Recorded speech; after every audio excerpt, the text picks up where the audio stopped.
قمرون قمرون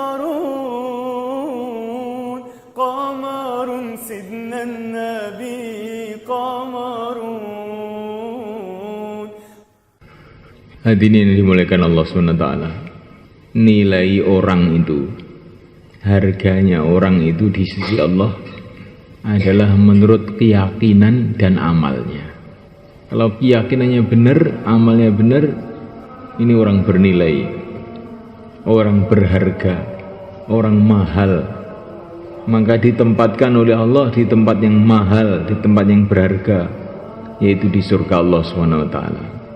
Tapi kalau orang itu keyakinannya salah, amalannya salah, walaupun dia ini seorang raja, walaupun dia ini orang kaya, walaupun dia ini ganteng, maka ditempatkan di tempat yang rendah, karena dia ini adalah orang rendah, yaitu di neraka Allah SWT. Nah, muliakan Allah SWT, ini perlu kita renungi betul-betul. Saya ini harganya di depan orang-orang sekolahan, harganya apa? Harganya SMP, SMA, S1, S2, itu harga kamu di depan orang-orang sekolahan. Harga kamu di depan petani mungkin nggak ada, nggak punya sawah, nggak pernah macul. Ini harganya tinggi nih menurut orang petani, karena dia punya sawah 10 hektar, pandai nggarap sawah. Ini harganya menurut orang politik, ini bupati, camat, presiden. Ini harganya menurut orang ekonomi, ini menengah ke bawah, menengah ke atas, orang kaya, orang miskin. Sekarang pernahkah kita ini berpikir, kamu ini harganya di depan Allah bagaimana? Kita ini harganya di depan Allah SWT bagaimana? Penghargaan orang politik, penghargaan petani, penghargaan orang sekolahan. Kalau sudah mati habis semua. Dikubur apa ada sekolahan? Apa ada profesor?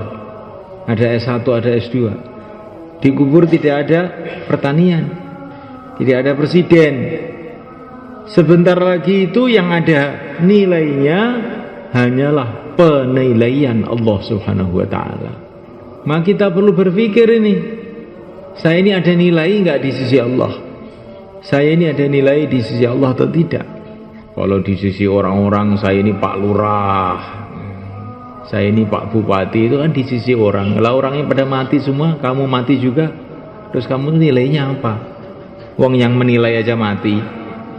Saya ini kalau di sisi orang-orang ahli teknologi, saya ini insinyur sipil, insinyur bangunan, insinyur ini, insinyur itu.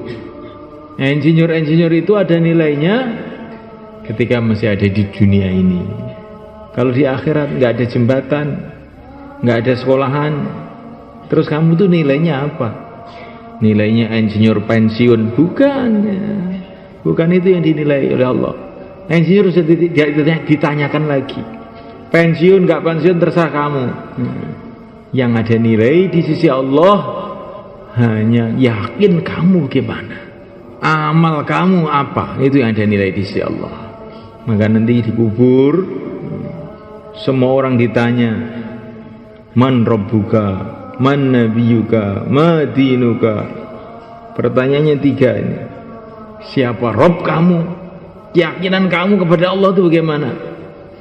Siapakah nabi kamu? Apakah agama kamu? Rakyat masuk kubur ditanya itu, siapa Robmu? Raja masuk kubur ditanya, siapa Robmu? Profesor masuk kubur bukan ditanya matematika, bukan ditanya fisika, bukan ditanya teknologi, siapa Rob kamu? Lu saya ini profesor kok ditanya Rob apa? Nah, pentung dasi. Tidak peduli siapa saja. Yang ada nilai di sisi Allah hanya keyakinan kamu kepada Rob ini bagaimana. Kalau dia bisa menjawab, Robku adalah Allah, Tuhanku adalah Allah, pemeliharaku adalah Allah, Allahu Rabbi, pimpinanku adalah yang mulia baginda Muhammad SAW, agamaku Islam, nah ini perjalanan lancar menuju surga Allah insyaallah. Ya, kalau 3 ini tidak bisa jawab, walaupun bagaimanapun kayanya, bagaimanapun pinternya, bagaimanapun cerdasnya, bagaimanapun gantengnya, bagaimanapun jabatannya, kalau 3 ini nggak bisa jawab, dipukul sama malaikat di kuburnya, sama lumat, disiksa di kuburnya. Ini hamba yang tidak tahu kepada Tuhannya. Ini umatnya yang tidak tahu kepada nabinya. Ini manusia yang tidak tahu agamanya, dilempar ke neraka. Nah, untuk perkara inilah kita berkumpul di sini. Untuk persiapan nanti itu, ketika kita masuk alam yang lain, alam akhirat itu bagaimana? Ini tidak bisa dielak. Sebagaimana kita datang ke dunia ini, kita tidak bisa mengelak. Kenapa saya ini kok lahir di Jawa? Kenapa saya lahir di Madura? Kenapa saya lahir di Mekah, di Madinah? Enggak ada yang bisa nolak. Saya tidak mau lahir di dunia, enggak bisa nolak. Begitu juga bila Allah menghendaki kita pindah ke akhirat, juga kita tidak bisa menolak.